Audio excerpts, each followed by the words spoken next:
I'm Heather Disher. I'm the owner and CEO of Alchemy Outsourcing, and I'm about to appear on the Prosperity Online Show with Prosper. We are going to have a great chat about virtual assistants and business owners and how we can kind of come together and how you can have a non-scary delegation of any of the tasks that you are doing. So come and join us and enjoy the chat, and hopefully you'll learn something and can share as well. See you later. Bye.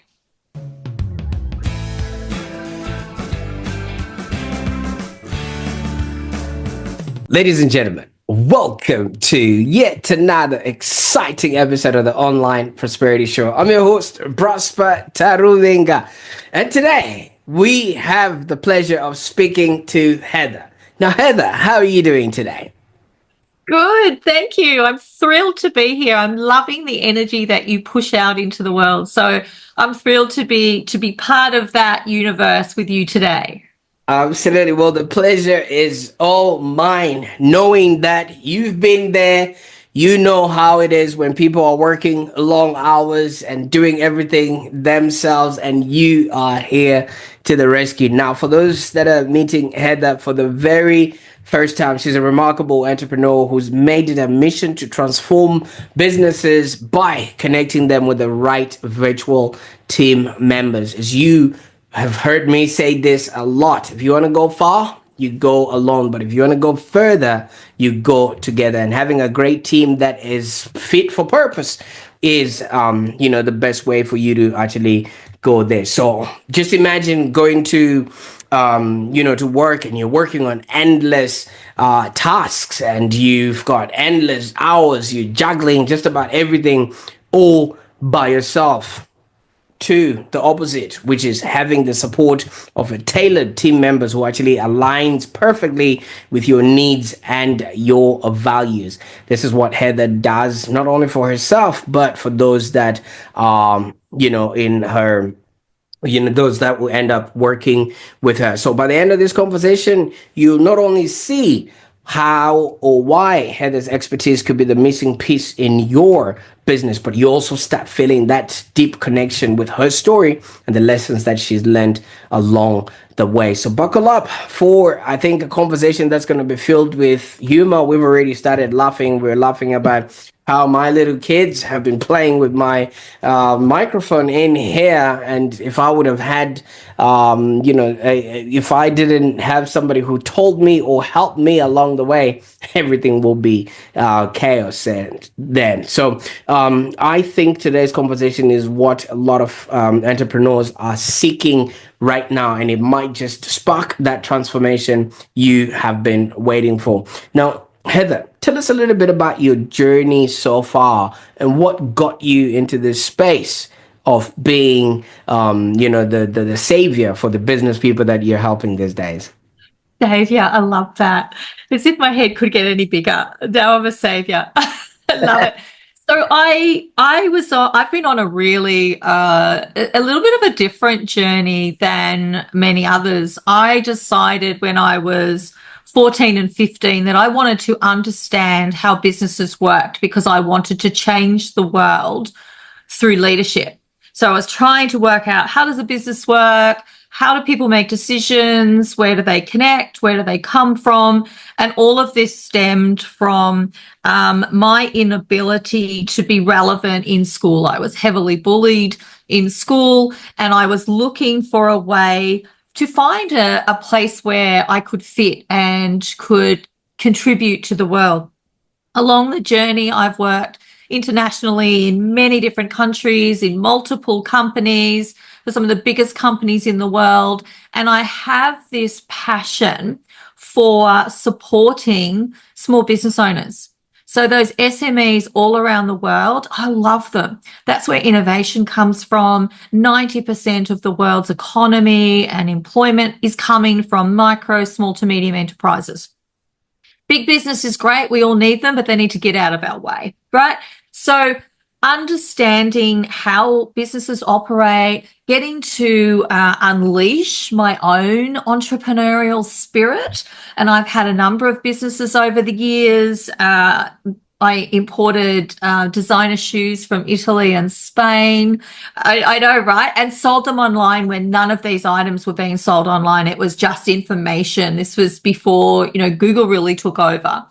I was involved in capital raising. I was involved in consultancy and business management and a number of different areas. I've also been a CEO and a COO and an integrator, and I've had these titles all throughout my long career. But the one thing that really stood out for me is that I'm a sharer of information. I like to share and empower somebody else to be able to replace myself. And as a business owner, if you can't empower and delegate and share information, then you're stuck doing it, which means you're never going to grow. You're always going to be in struggle city. So all throughout my career, I've been sharing and giving what I've learned and focused on getting the right person and giving them the right information so they're set up for success.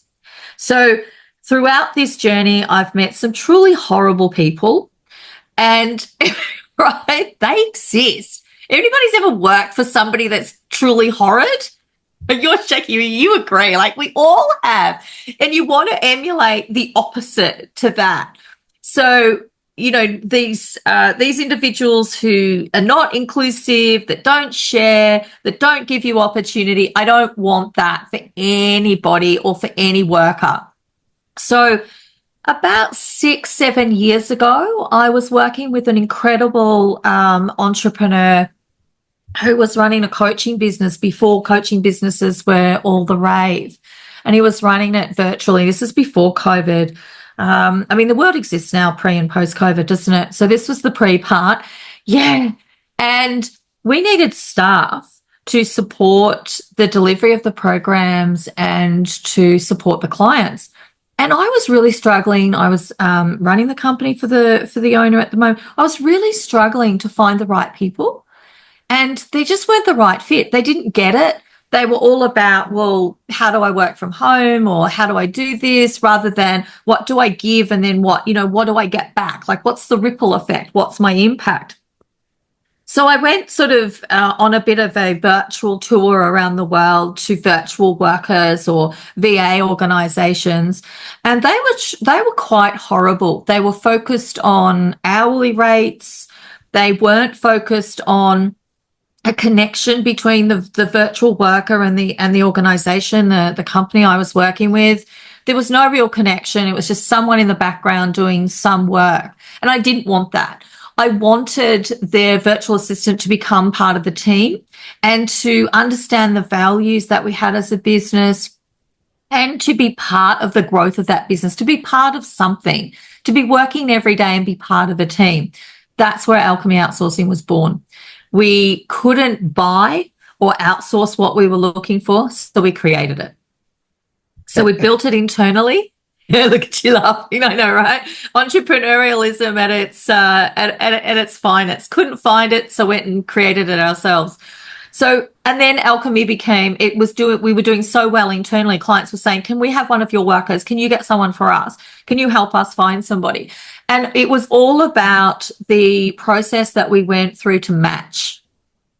And now it's Alchemy Outsourcing is one of a number of really good firms in the world that work in a virtual assistant space that are all about the matching and are not about the hourly rate. They're not about just giving you a short-term kind of, here's a person, any old person. If they're not right, we'll just replace them. It's not using humans as if they're interchangeable. They're not. They're special. Every single person has their own value and something to offer.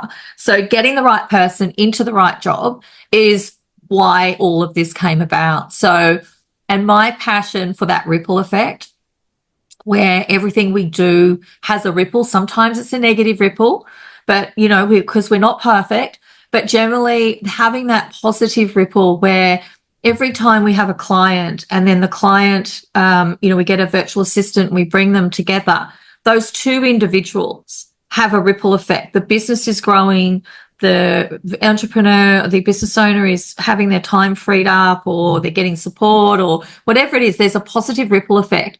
And then there's money being changed hands. So with that money, it goes out into the community for groceries and everyday items. So, more small businesses are being positive. So this ripple effect is just enormous. It can go around the world without you even noticing in the blink of an eye. So I love that. But at the core of it is bringing the right people together. Absolutely. Now, Heather, first of all, I want to congratulate you. Thank I don't you. know if you have realized this, but you've actually achieved your childhood dream. Yeah. Because when we first started talking, you told me you wanted to change the world, but you didn't go change the world in the grand scheme of things, but you're changing the worlds of the people that you're bringing together. Yeah. And that is powerful. So Yeah. congratulations on that part. Thank you. I feel good that I was able to find my purpose and to know that that's part of my purpose, and then to be able to do something about it. I mean, it's taken a while. I'm mid-50s. It's like, I don't know much more. I'm way over the halfway mark, You see, but the it's thing, good.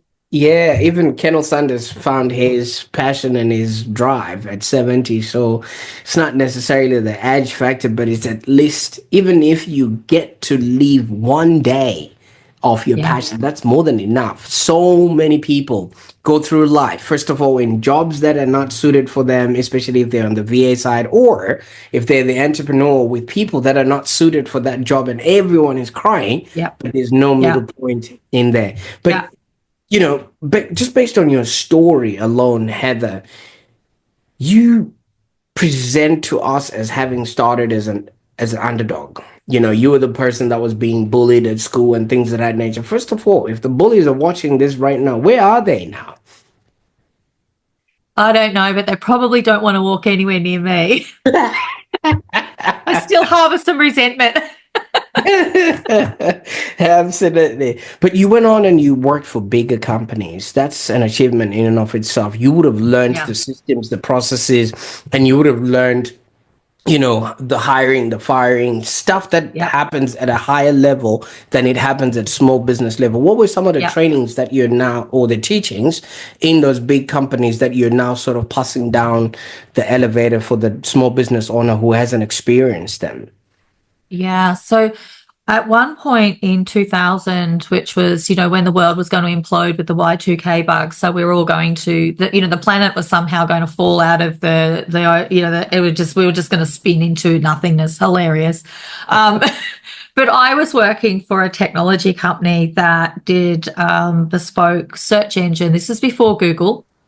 And they did bespoke search. It is in layman's terms, bespoke search engine work for intranets in the world's biggest companies. They were the only ones that could afford this kind of customization or this kind of level.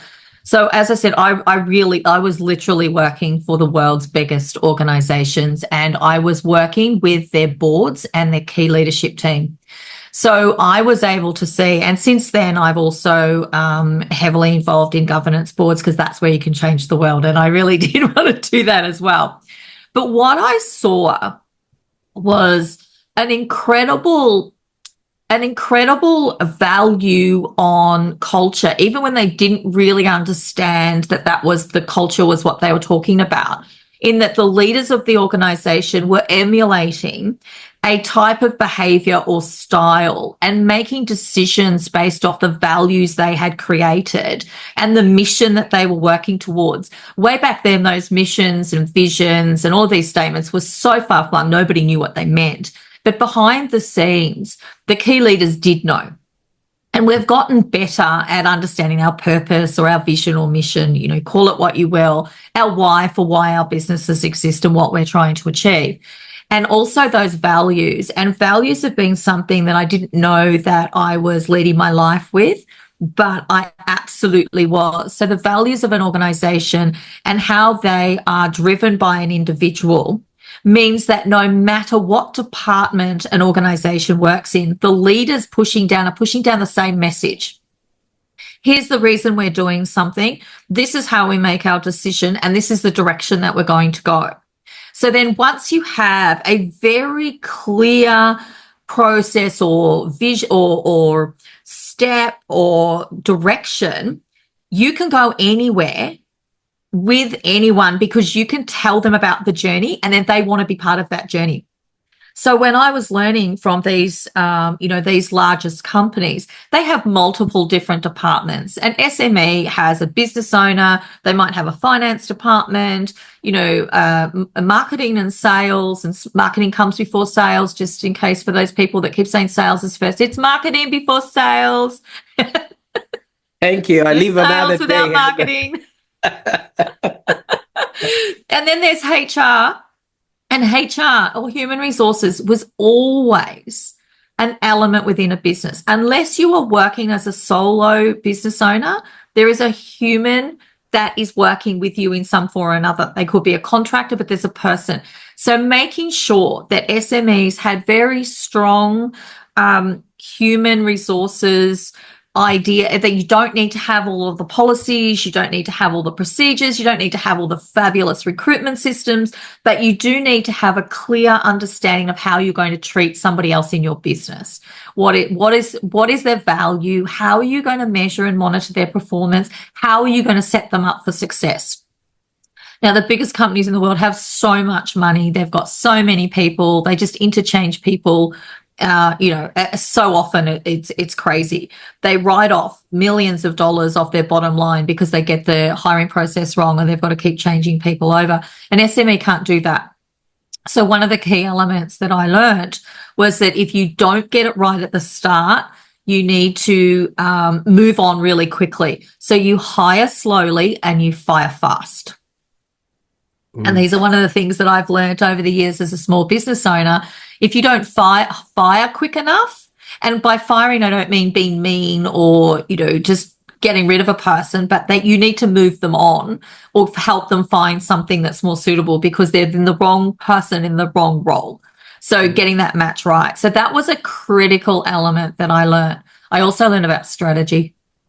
Absolutely. I'm a huge strategic supporter of a good strategy and having a good plan. But for, the purposes of Alchemy and everything that I've set up in terms of Alchemy Outsourcing, it really is about the people and getting that hiring and that success, that onboarding and getting that success set up within the small business. Because if you set someone up for success and they succeed, as a business owner, you succeed. Absolutely. I quite like that. And you would understand and notice, I mean, obviously when you're working and you're maybe starting a business on your own, you pretty much wear all the hats, and half of the things you've seemingly start finding shortcuts, and so many people have found their way around their desk, so to speak, whereas if you ask somebody to come and look for maybe a pen on your desk, they would spend the whole day looking at something that's just right in front of them. And trust me, I know, I hear that a lot from my wife. But a lot of entrepreneurs sort of struggle with the letting go of control. Okay, they would just come move that person and say, you know what, this was here all along, let me just do it, I might as well just do it by myself. How are you helping them to first of all overcome this hurdle, and then bringing in somebody first of all from a different culture, a different time zone, and a whole different other things that they're bringing to the table?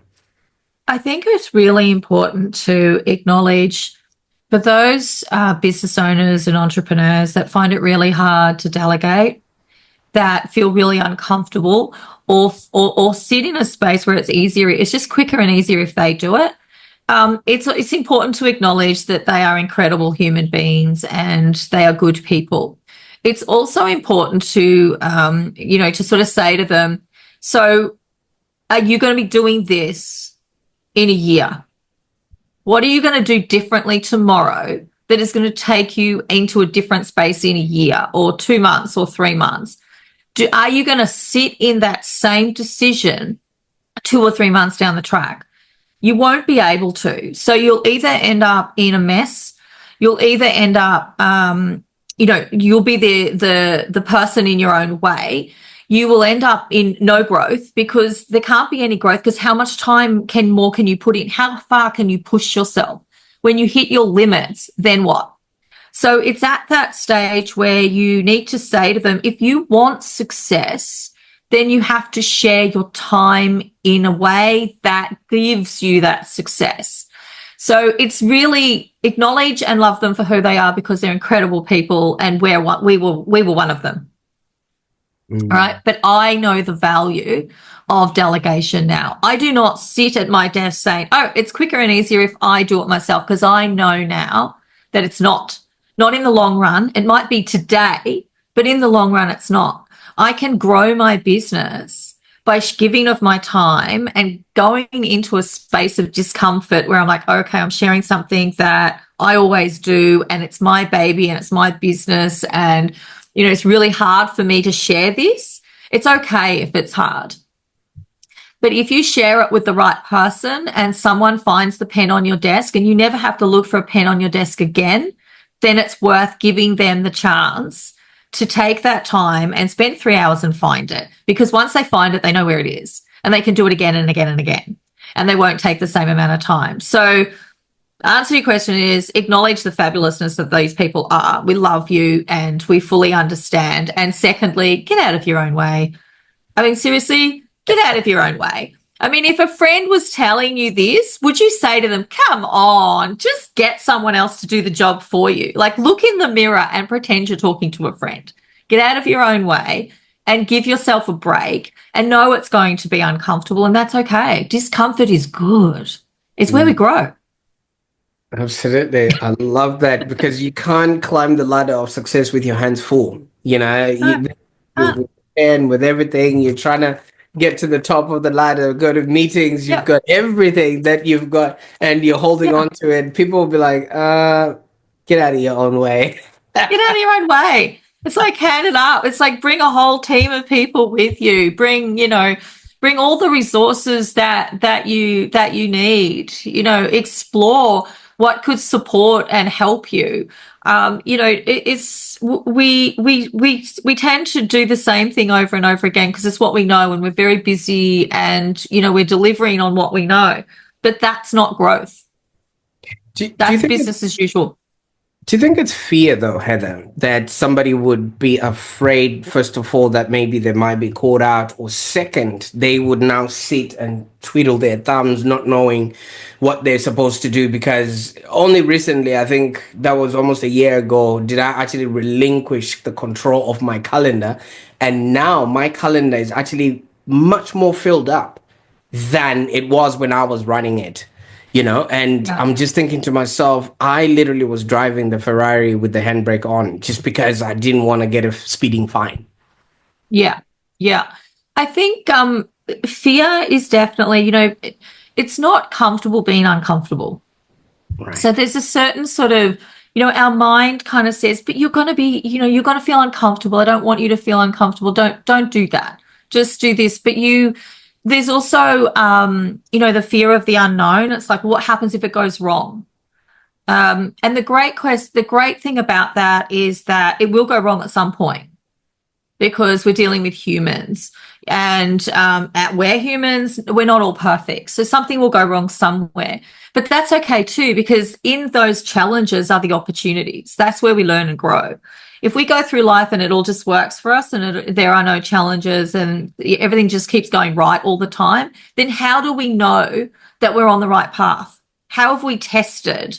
How have we measured if everything's good? None of us. I've not met anyone that's living the perfect life. Mm. It just doesn't really, it's not there. It's not real. So if you are fearful, I don't tell people to not be fearful because that's what they feel. Feel whatever you want to feel, but don't let that stop you. Do not let that stop you. You are already amazing because you've started a business. You're already defying the odds. So keep going. Just have a conversation with, companies like myself or HR companies. Have a conversation with people you trust. Have a number of conversations. Find out information. Get what you need to feel comfortable so you know what you need to do to move forward. I like that. I like Embrace that. the fear. So, in essence, what you're saying here is embrace the discomfort, embrace Yeah. the short term, because the long term would actually be amazing. It's just like, maybe, for lack of a better example, the 9 months that you endure being pregnant, you will then have an exciting time with your baby, or the time that you train a puppy. You need to just enjoy that time, and you'll have Yep. long, nice walks and cuddles pretty much after that when the Exactly. And the puppy will poop and wee in the house, and the puppy will get it wrong sometimes, and the puppy will bite your finger accidentally, but it's all part of the learning and the bigger picture. So it's not going to be perfect along the way. It's never going to be perfect along the way. And that's the point. Just don't let that stop you. If you look around you at other businesses, there'll be solopreneurs, and that's totally fine. Some businesses operate in a solopreneur. They don't need a whole, person working full time. They might only need contract work here and there. But other businesses need someone.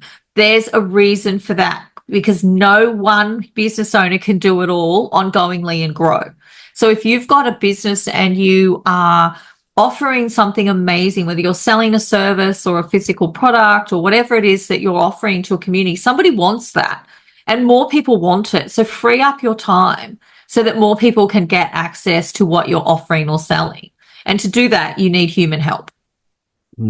Absolutely. I blame Hollywood, Heather, for They're the the blame for so many things. the tale of the lone gunman or the lone ranger. In a Western movie, a guy comes into a town and then orders a drink, and while everybody else in the town is just sitting in the pub, and then when he looks behind him, everyone is just wanting to start a fight with him, and then turns around, beats everybody else, and then tells the last person, "Don't you even think about it," and then and then after he's obliterated everybody in the town, jumps back on his horse and settles into the sunset.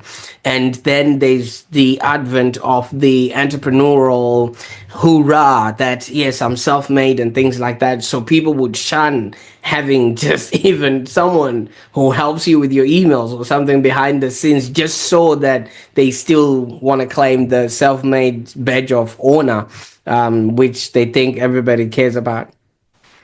Yeah. And nobody does, because people that only care about a one person's success, they're not the people that you want in your life anyway.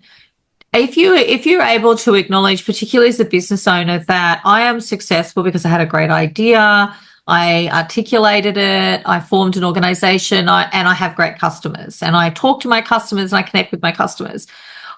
You can say, I then have more customers because I've got an amazing team that believes in what I do and how we do it. And that's where I'm successful. So to be able to take time off, where you're twiddling your thumbs, which is such a gift, to twiddle your thumbs and think reflectively, to think about the future, to think about the new product, or to, spend time talking to a client, to, have this free time. Free time is amazing. If you can schedule boredom, please do it. Like, do it. Put it in your calendar. Schedule boredom into your calendar, because that's where your mind starts to unlock ideas, and your subconscious is not busy, and it can draw up different thoughts and ideas you've had. It can remember and call upon different things you've heard from your customers or in the marketplace. And all of the noise is not in your head because you're bored. You're sitting there bored. And you can have the most amazing thoughts. They are strategic thoughts. You can do something with those. So if you can hire someone that gives you time to schedule boredom, you're absolutely on a winner. You will absolutely succeed at whatever you want to do, because you can reflect on what works, what doesn't, and how to fix it or how to leverage it. I like that. I've never come across boredom in my days. If you look behind me, if I'm supposed to go on a meeting and the person doesn't show up, or I'm supposed to do anything, I just lean Bonus time.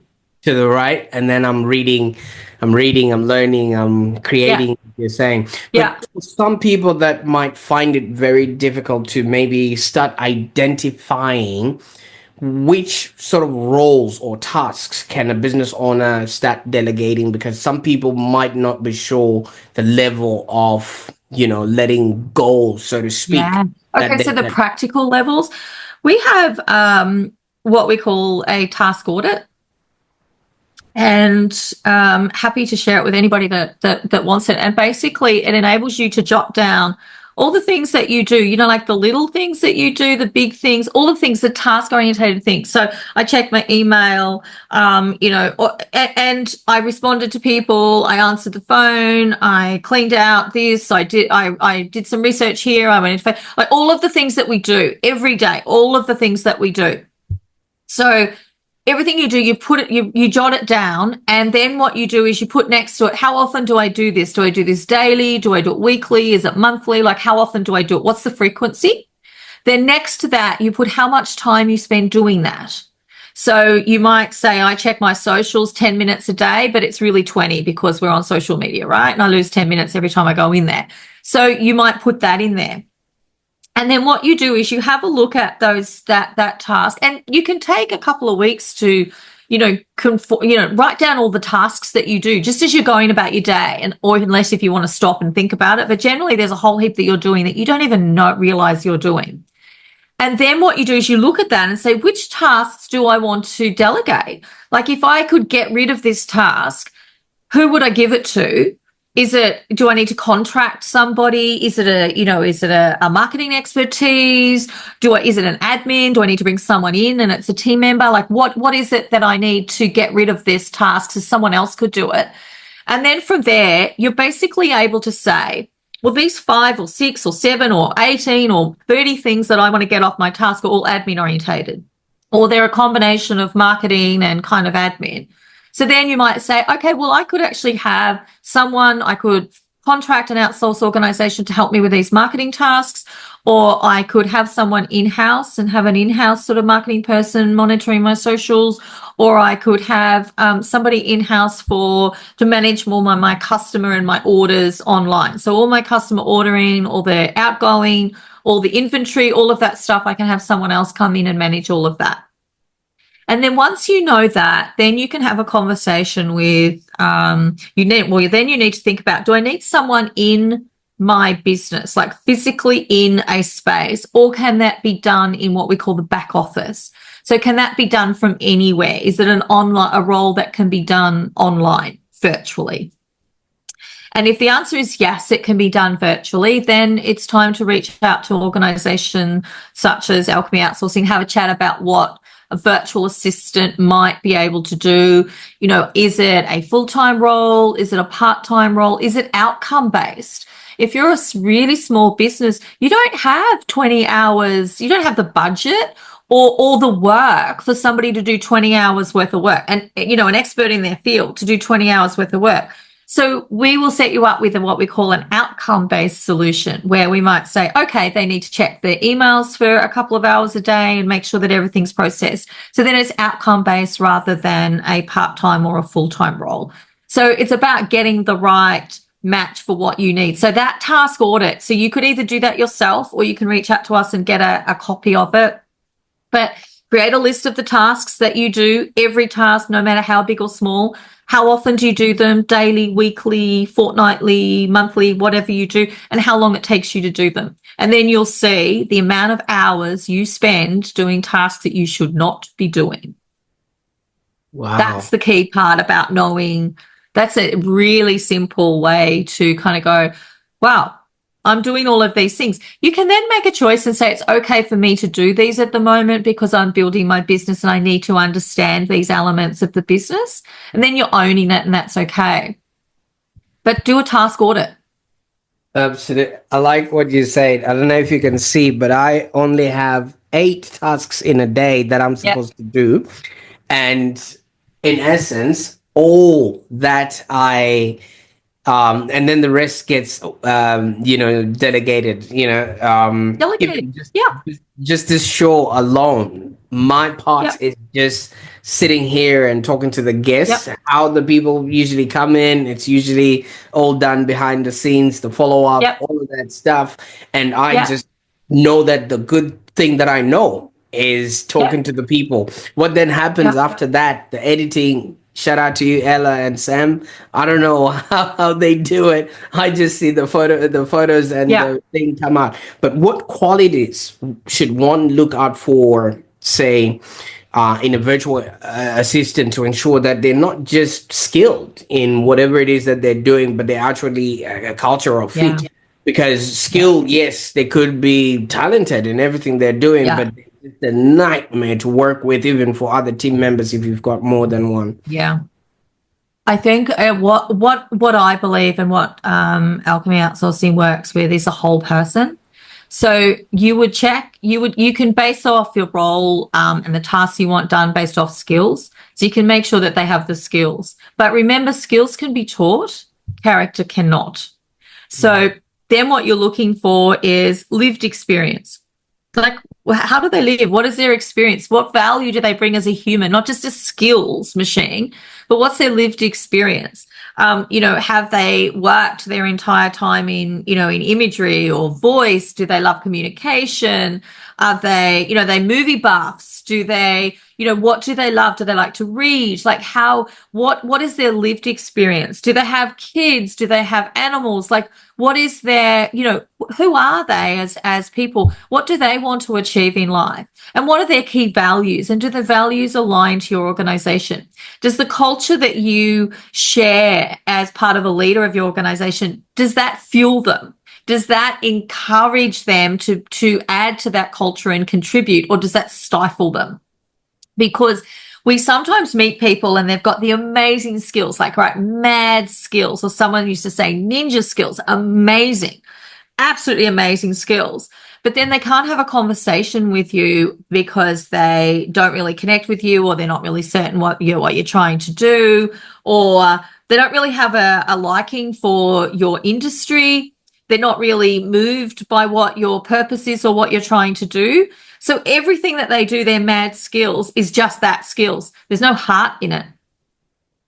It's all just skill based. There's no heart in it. And everything we do as business owners, and the reason that we've started a business, and it could be because we want freedom or security, but in the end, our ripple effect is really, really huge. So you need your head and your heart to be working as one. So if you get people that have a heart match to what you're doing, amazing things happen. And you know this, right? There's a difference between your best friends and acquaintances. Your best friends, as soon as you see them, you light up. Yeah, right. Because they're your type of people. So you want your type of people in your business. Mm. They don't have to be like-minded. They just have to understand your passion and get on board with it. They need to have a passion that aligns, so that when they're working on their amazing skills, they're like, I'm doing this podcast and this is amazing. I mean, your team will be doing this, and shout out to your team. They'll be listening to this going, they won't be listening to this going, yeah, wah, wah, wah, whatever. They'll be listening to this, learning and taking in what we're talking about, because this is an opportunity for them to edit out the bits that are not really right. So they might edit out something like, she's waffling on, we'll just cut that bit down. So they're actually engaged in it. And if they get it and they want to be part of what you're doing and what you're trying to grow, that where they cut and where they edit and how they put this together comes with a little bit of the heart that you originally put all this together with. And that's magic. That's what people can give you, magic. Absolutely. And Magic. just speaking of our videographer, she is obviously a mom. And usually when she comes to the meetings, every Monday we have meetings with the whole team and everything else. There's one thing she's introduced to us, which is her daughter, Sam. And usually what I say to Sam is, hi, Sam, can you draw us a picture today? One day she drew a picture of just about everyone that was on the meeting. And then we actually put that on our socials. I asked permission, by the way. So it's things like that. I feel like Yeah. if they Connect with a feel person. comfortable. Yes, yes, yes. Yeah, the whole person. It does not limit your ability to connect with your staff member's daughter. It enhances your ability, as a business owner and as a business, because your staff member knows that their daughter is loved and appreciated. And if they happen to pop in into the Zoom in the background, we have my team to come together and, the cat ends up on the screen, or we've got so, or a child comes in and they're welcome every single time, because that's our life. So gone are the days where it's like, I'm sorry, you don't have a family. You were just you are human number, whatever, and come to work, clock on, clock off. We don't want that, particularly in a virtual space where we can't see each other and connect in the same way. So having those, those really good connections, and that's how you'll get good people. So look at the whole person, not just their skills. As I said, you can train someone and get better skills and upskill them if they've got the right heart and the right passion, and they're really keen to work with you and they love what you do and they've got, a passion for it. Then that's absolutely, I said that's human magic. It's amazing. I only want to work with, passionate, engaged individuals. Who doesn't? Absolutely. Now, for the people that are watching right now and they may be considering taking a leap into hiring a VA, especially through, your business there, what's the one thing you'd want them to know before they get started on this journey, and how can they get a hold of you? Yeah. The one thing I want them to know is that they're not alone. Millions of business owners have gone before you and will be in front of you and beside you. And I get it. I've been there. We get it. So you're not alone. So whatever your worries are or your expectations, it's okay. You can absolutely bring them to the table. So that's what I really want somebody to know. What I also want them to know is that you need to hire a person and make time to connect with that person. This is not an intangible object in the background.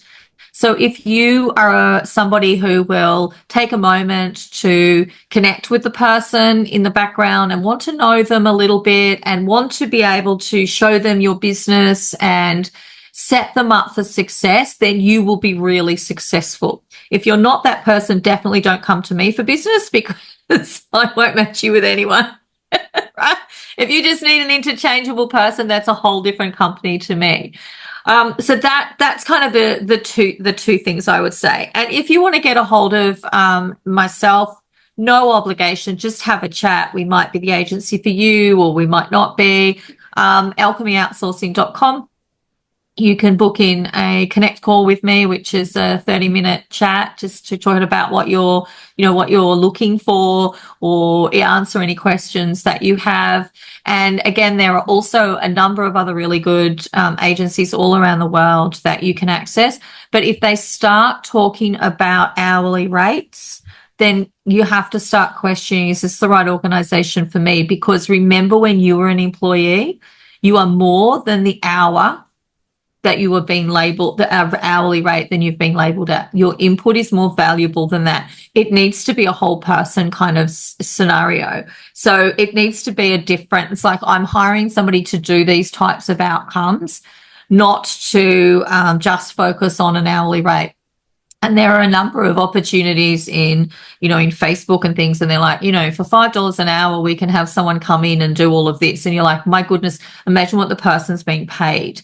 So have a think about that as well, because you don't want to devalue your organization. So I ask you to look around. Don't just go on price. You'll get a budget that works for you, but don't just go on price. Don't go the cheapest, because you're missing the point. You're missing the whole person. You're buying a cheap system, and you will get cheap results. Great stuff. Now, where would people go to get started working with you, Heather? Yeah, so they can go to the Alchemy Outsourcing website, so alchemyoutsourcing.com website, and there's a connect call button on there, or you can just email me at heather@alchemyoutsourcing.com. You can get me on LinkedIn, or through you. They can reach out to you and go, how do I get hold of Heather? You go, I'll connect you straight through.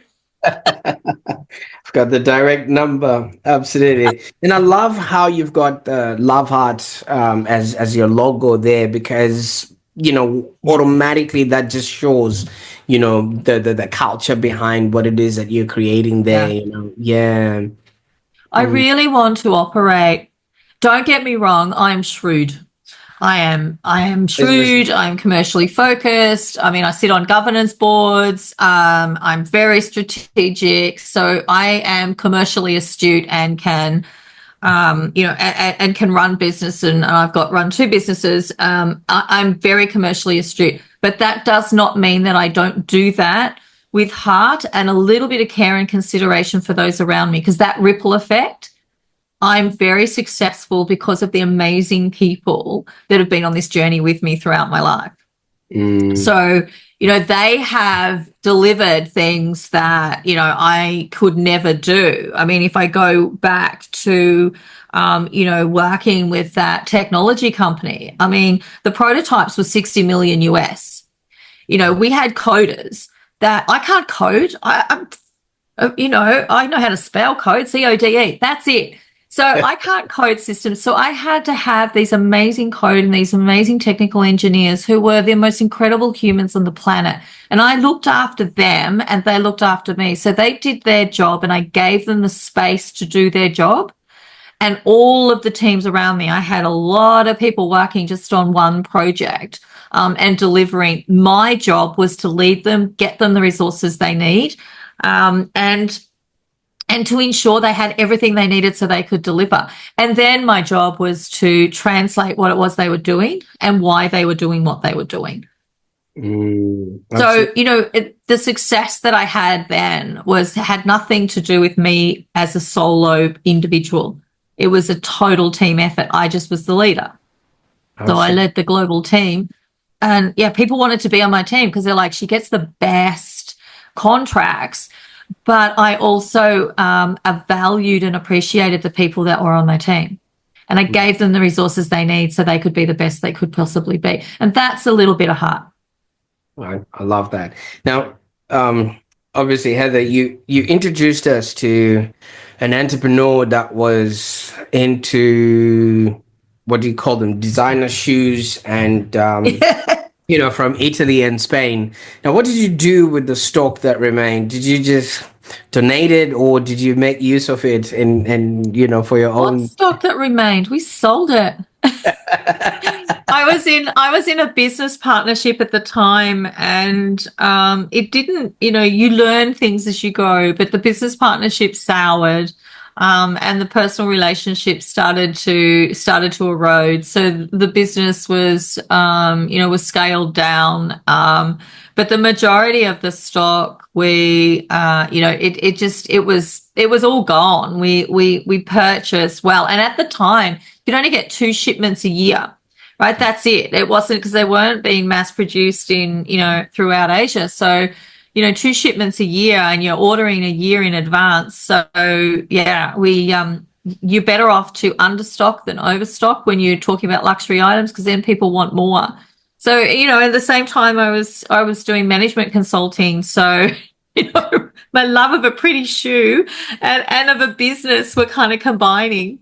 Yeah, I mean, obviously, it's like starting a whiskey bar or something like that, and then maybe just get drunk on your profits, So yeah. I tell you, I had a lot of shoes. I'm like, oh, I need that one. I need that one. I need that one. And then my business partner would say, she always used to say, it's like, but you've got so many. It's like, yeah, because people see me wearing them. And they're like, where'd you get that? And you go, oh, here's the website. Here you go.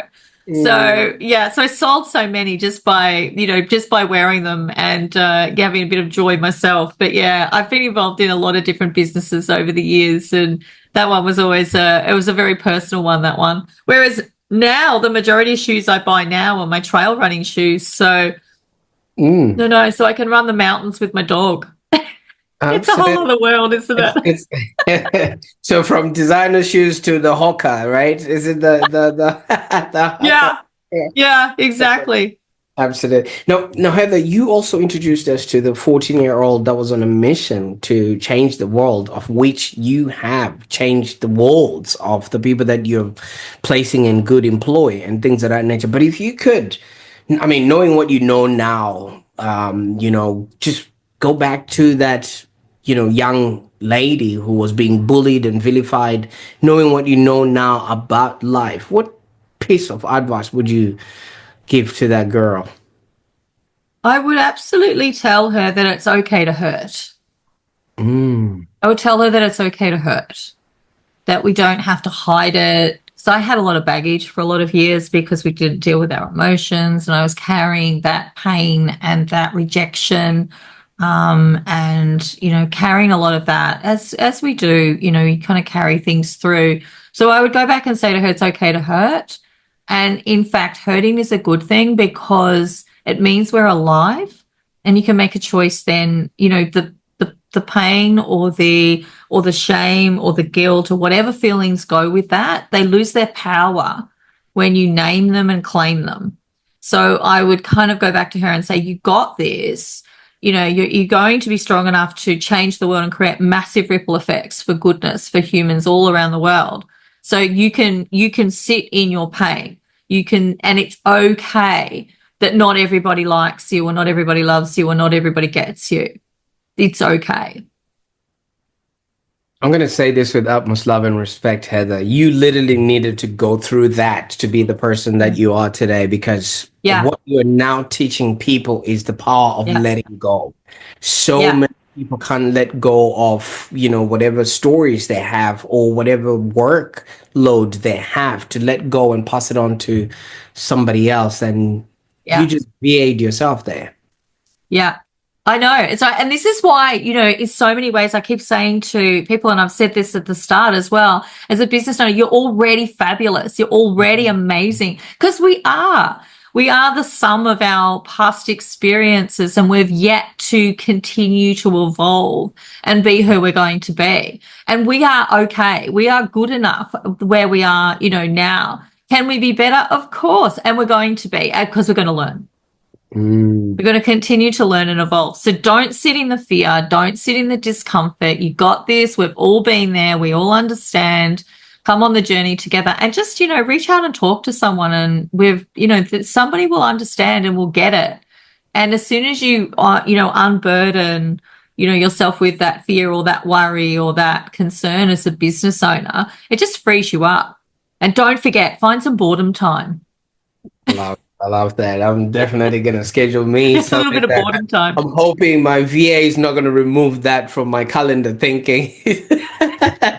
Thinking, what is he doing What here? is we need that time to fit in slots for people. Yeah. I Yeah. can't I can't thank you enough for the time that we spent on the call today, Heather. I mean, we took a journey, your life story, your experience have so much value for a lot of people. And I think that's the reason why there's that stat that says a lot of businesses don't go past the 3 year mark. I mean, when you're starting, yes, everything looks good. And year one, year number two, you sort of, breathing a little bit. But year number three, that's when you literally need to let go. But so many Yeah. people know that part, which is exactly what businesses like yourself Yeah. bring to the table. But you have taken us from the streets of Milan, so we won't be seeing you at any fashion week at all, but we might be seeing you at a tough mudder, in with the That's way. it. I'll be in the mountain. But what's next? What's next, Heather? What can people expect from you now that you figured it and you found your Oh, way? wow. That's one of the key questions I'm going to ask myself this Christmas break. So I've scheduled in some boredom time and kind of have a think about what is next. So I'm going to evolve my trail running. I'm going to expand. Alchemy Outsourcing is going to launch a new product line, and we're going to expand that business and expand the team. So there'll be some expansions there. I've got some changes next year in terms of my governance and advisory work. So I'm going to kind of explore some of those areas there. But I just hope that as a person, I can continue to grow and to learn from others and to learn from myself. So, yeah. And, this year I co-authored a book. So I've been asked to consider another sort of book. So I might think about that. I don't know. I don't not love the writing, but I like the talking more than the writing. Maybe I just talk it. Maybe be a talkie Abs- audio. Absolutely. Well, Heather, you've just committed the ultimate scene on the online prosperity show, right? Oh, Yes. what? What have I done? You did not mention an upcoming book and not promise to come and launch it on the show. Oh, okay. All right. If I do it, I promise that you will be you will be other than my team and the key personnel. You will be the man I come to and go, right, Phosphor, guess what? I named it and now I'm going to claim it. And I want to share it with you. Fantastic. Well, thank you so much for the time that we've My spent on the call pleasure. today. I mean, like I said, your life story and everything is just an incredible conversation, and you've given us so much to think about, from the power of finding the right person, to support the freedom that we want, because not a lot of entrepreneurs can say freedom and time all in the same sentence, and just the transformation that comes with delegation. It's just Yeah. something that so many people never think they can do that. Otherwise, they feel like they're cheating, or they are absolutely not doing their best. So I can't thank you Yeah. enough for what we My created in here. pleasure. My pleasure. Absolutely. It's lovely to be here. Thank you so much for this opportunity to chat with you. I've really enjoyed it. Absolutely. Now, for those that are watching, if you resonated with Heather's story or found her insights valuable, I do encourage you to take the next step. Go to Alchemy Sourcing, just see some of the resources that they've got on the website. Just look at the AO journals where she writes, and gives you ideas on how to be, do, and have a business that's profitable and enjoyable. The enjoyable part being strictly underlined there. And if you think you've got it under control, why don't you share this episode with someone who might be struggling to manage their workload or looking to elevate their business? There's a lot of people like that. That are really, really struggling and they're snowed under. Every time you say hi to someone and they say, too much work, just know that exactly. It might be a figure of speech, but they're actually, a cry for help. So take that as you may. I think because together we're actually building a community that thrives on shared wisdom and actionable insights. Until next time, keep striving for prosperity. Bye for now.